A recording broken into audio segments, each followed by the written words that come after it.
Muchachos, tenemos que hacer eso ya. Vamos a escribir el guión y a ver qué sale. Después de escribir ensayos, cuentos, informes en las investigaciones, me di cuenta que a mí me gustaba mucho escribir. Lo que yo escribía para mí era una actividad que yo disfrutaba. Y después de ver otras cosas, por ejemplo, de leer libros, de ver películas, me di cuenta que lo que en realidad quería yo era escribir una buena historia. Una historia que la gente diga, wow, y que dé un impacto que impacte a ellos de la manera en la que las cosas me impactan a mí, porque tengo una manía, o por lo menos así lo escribiría yo, de cómo explicarlo, como cuando veo una película, leo un libro o simplemente algo que me interese, me quedo en ello pensando durante semanas, durante meses. Es algo que en realidad yo disfruto mucho porque,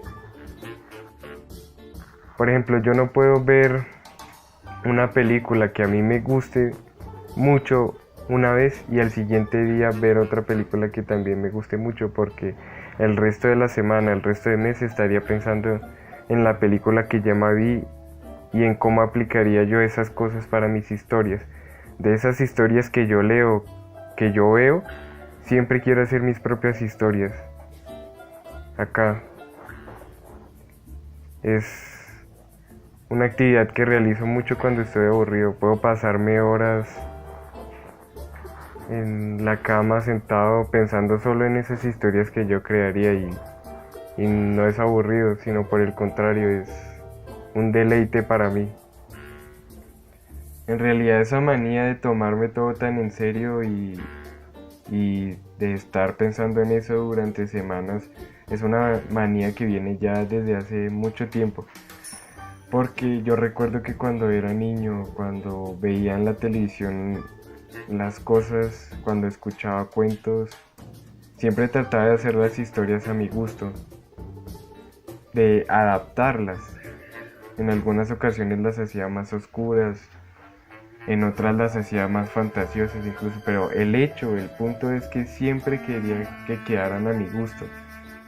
Y para mi gusto, las historias que yo adaptaba eran mucho mejores que las originales, por lo menos para mí lo es. Pero yo pienso y digo ahora que he crecido, que he madurado un poco, que valdría la pena mostrar todas esas cosas que yo pienso, todas esas cosas que yo imagino al público. Y de esa, de esa necesidad es que proviene básicamente todo esto. La temática, bueno, de la película que vamos a hacer se divide básicamente en dos: documental y falso documental.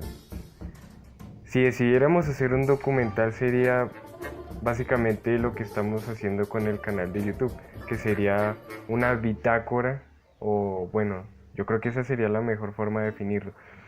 Una bitácora sobre, bueno, el trabajo que realizamos mientras estamos haciendo la película, porque sería eso, un documental de todas las cosas que hicimos, de todo lo que aprendimos, de cómo lo hicimos, y ese contenido tendría que ser pues interesante. Y en el caso del falso documental sería algo como un falso documental sobre cómo hacer una película. Si el documental sería cómo hacer un primer proyecto cinematográfico, el falso documental sería cómo hacer un primer eh, proyecto cinematográfico. Y pues contendría, ¿cómo decirlo?, escenas más preparadas y escenas que fueran no realistas. En realidad se alejaría mucho más de la realidad si fuera un falso documental, porque eso sería la gracia de un falso documental.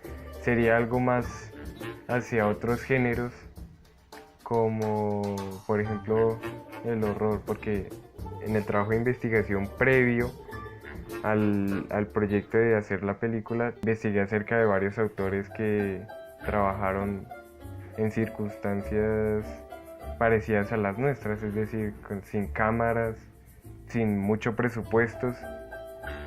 Y lo que era más factible para ellos eran las películas del horror que se hacían con tipo casero, no sé cuál sería la definición exacta de ese estilo, pero sería algo como casero. Y un falso documental también tendría mucho que ver como la cámara como un personaje.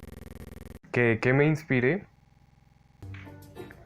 De muchas cosas, pero si tuviera que elegir una de la cual yo dije mi mente tomó inconscientemente para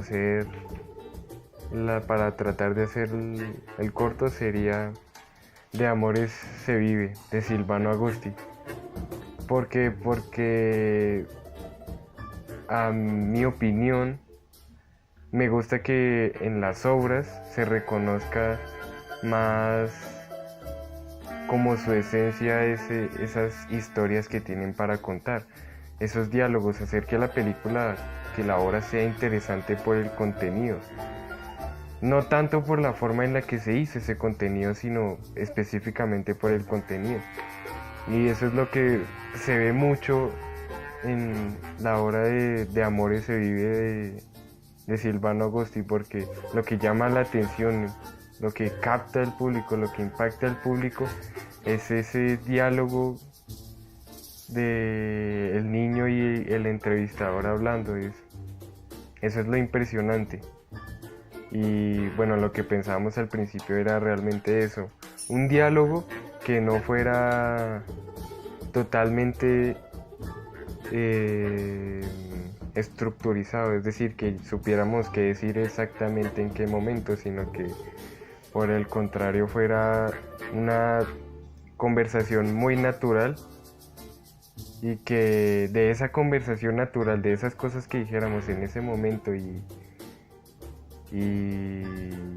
de lo que impactaría a la gente, sería precisamente esa naturalidad, esa frescura con la que sería el diálogo, y esas sería pues el objetivo.